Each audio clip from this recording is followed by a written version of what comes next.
But what if you had a problem? This is a real life problem where you might use percents. You might go to the store and it says that there's 20% off of a certain item in a department store, and you want to know how much you'll pay for it. Well, one thing that you could think of is that you'll be taking 20% away from that $35. Well, when we change it to a decimal fraction, we just drop the percent sign, bring this down to so that this will show the hundredths place. We don't really need the zero. We need the zero when we're doing percents, but we don't need the zero when we're doing decimals. So we can write it like this, 0.2. That becomes the fraction 2/10, and simplify by dividing them both by 2 because they're divisible by 2, becomes 1/5. So we're going to be able to take 1/5 off of this price. Well, you can also think in terms of you're going to be paying 4/5 of that price. Now, if you do it with the 1/5, 1/5 of 35 is 7, because 35 divided by 5 is 7. We're only talking about one of them. So we're going to save $7.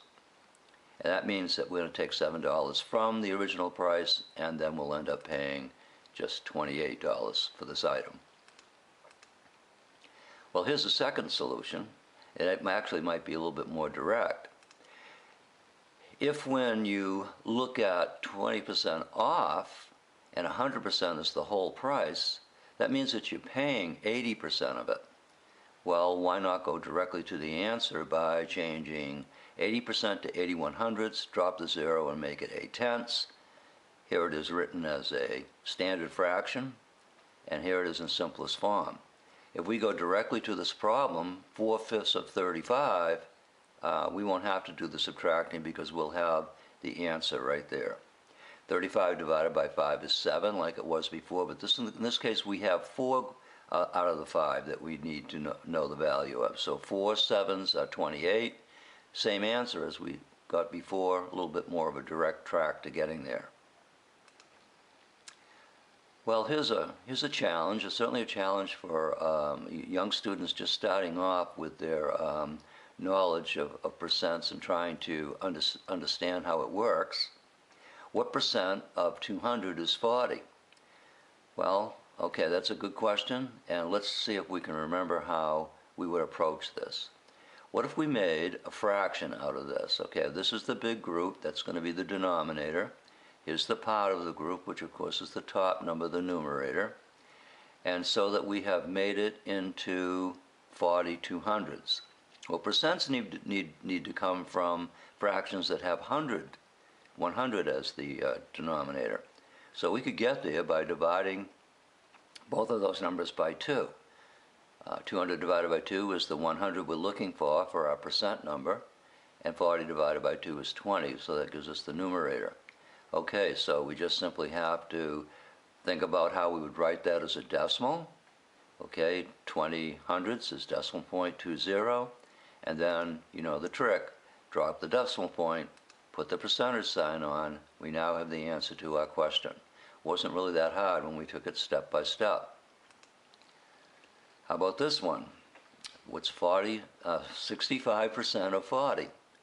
And that's a situation where we're not able to do it when it's in the percent form, but we can do it if we get it to the fractional form.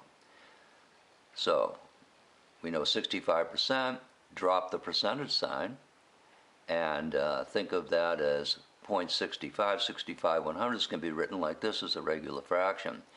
When we simplify it, we can get it down to 13/20. This is the simplest it can be. So now we have the fraction 13/20ths of 40. And we go back to that solution to these types of problems by taking the group, dividing it by the number of pieces, 20. So 40 divided by 20 is 2, and 13 groups of 2 equals, well, actually I'm going to show it in different form here. 40 divided by 20 equals 2, and 13 of those 2 groups equals 26. So the answer to that question, 65% of 40 is 26. Wasn't that easy when we saw it in this form, but as we went through the process of changing it to a fraction and getting it to the type of problem that we knew how to do, the answer came out pretty easily.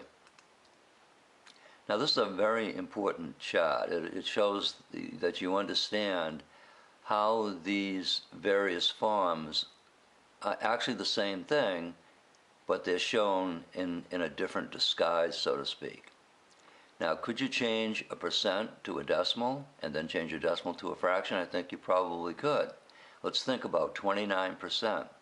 It becomes a decimal when you do two simple things to it. You remember what that was? Okay.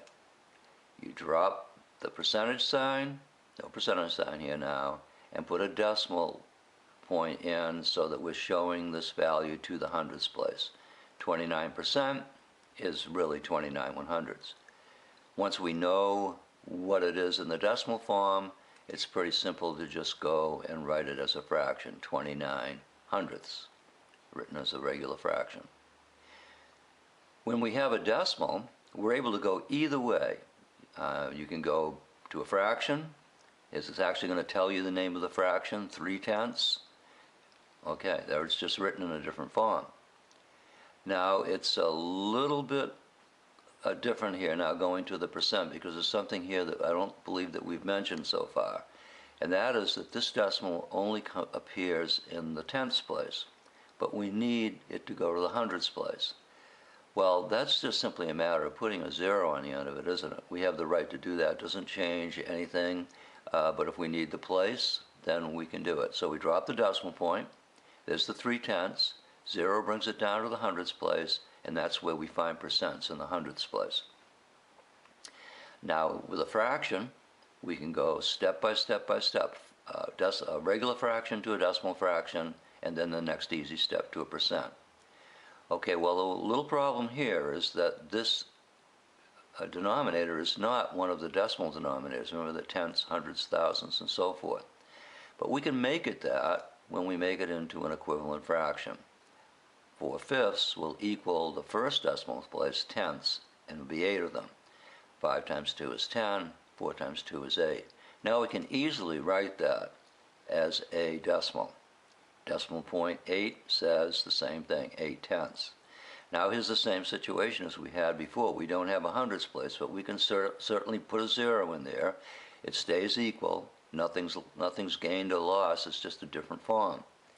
And so that allows us to write the percent as 80%. We drop the decimal point, got the zero down to the hundredths place, and put a percentage sign on. Okay, now we're going to do the same thing we did in the first one. We're going to go backwards, back to decimals, back to regular fractions. Okay, well, 90%, that's just 90/100ths, doesn't it? But we can write it as a decimal as 9/10, because it's not necessary to have the zero here unless we need it for something. 9/10 written as a decimal, and then we just write it as a regular fraction. Well, I hope that you've got a different view of percents, and hopefully your knowledge is flying up in the right direction.